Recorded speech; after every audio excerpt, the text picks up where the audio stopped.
زانی عورت کی توبہ کا طریقہ۔ اگر ایک شادی شدہ عورت سے کئی بار زنا سرزد ہو اور مختلف مردوں کے ساتھ اب وہ توبہ کرنا چاہتی ہے اور اسے بہت شدید ندامت ہے، تو اب وہ کیا کرے؟ کیا اس سے نکاح ختم ہوگا اور اس کی توبہ کے لیے کیا شرط ہوگی؟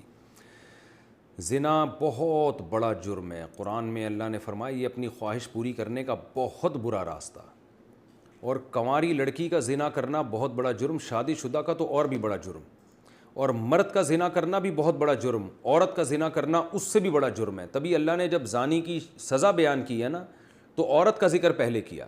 قرآن ہر چیز میں مرد کو پہلے ذکر کرتا ہے، عورت کا بعد میں۔ چور کا ہاتھ کاٹنے کی باری آئی تو اللہ نے فرمایا چور مرد کا بھی ہاتھ کاٹو اور چور عورت کا بھی ہاتھ کاٹو۔ یہاں مرد کا ذکر پہلے، عورت کا بعد میں۔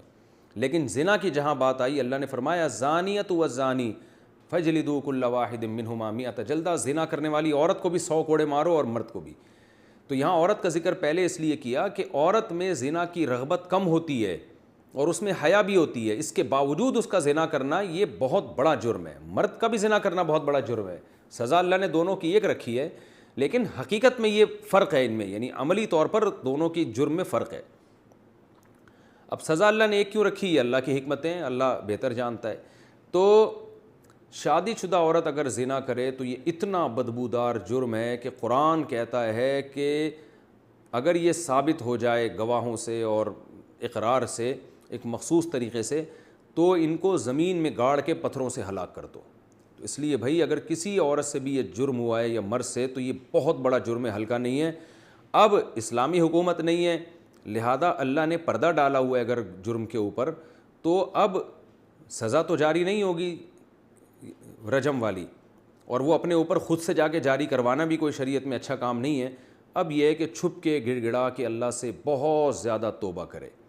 اللہ غفور الرحیم ہے، بڑے بڑے گناہوں کو معاف کر دیتا ہے، اور آئندہ کے لیے ولا تقربوا الزنا، قرآن کہتا ہے ایسے کام بھی مت کرو کہ زنا کی طرف تمہاری رغبت ہو۔ تو اس خاتون کو چاہیے کہ خوب گڑ گڑائے اللہ سے اور کچھ صدقہ خیرات بھی کرے، اور دوبارہ من تاب وآمن وعمل عملا صالحا، جیسے اللہ نے سورہ فرقان میں فرمایا جو توبہ کر لے گا اور اپنے عقیدے کو مضبوط کر لے گا اور آئندہ نیک اعمال اختیار کر لے گا، تو اللہ اس کے گناہوں کو معاف کر دے گا۔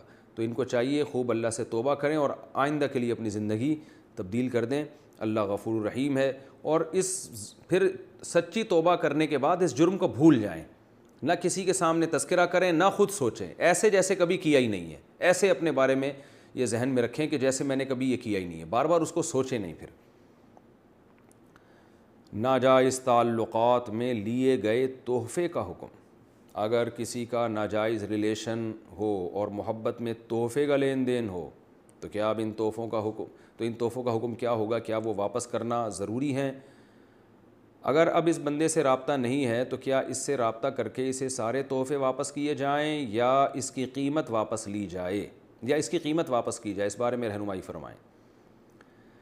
دیکھیں، اگر کسی سے خدا نخواستہ ناجائز تعلق تھا تو اس نے جو گفٹ اس تعلق کو پیدا کرنے کے لیے دیے ہیں، یعنی کسی نے کسی عورت کو گفٹ دیے، نیت اس کی یہ تھی کہ تاکہ اس گفٹ سے یہ میرے ساتھ ناجائز تعلق رکھے، اور خاتون نے بھی لیے اسی نیت سے کہ بھئی میں اس لیے لے رہی ہوں تاکہ میں اس کی خواہش پوری کروں، اس کے ساتھ ناجائز تعلق رکھوں، تو پھر تو یہ گفٹ کا لین دین بالکل حرام تھا، اور اس خاتون کے لیے اس گفٹ کا استعمال جائز نہیں ہے۔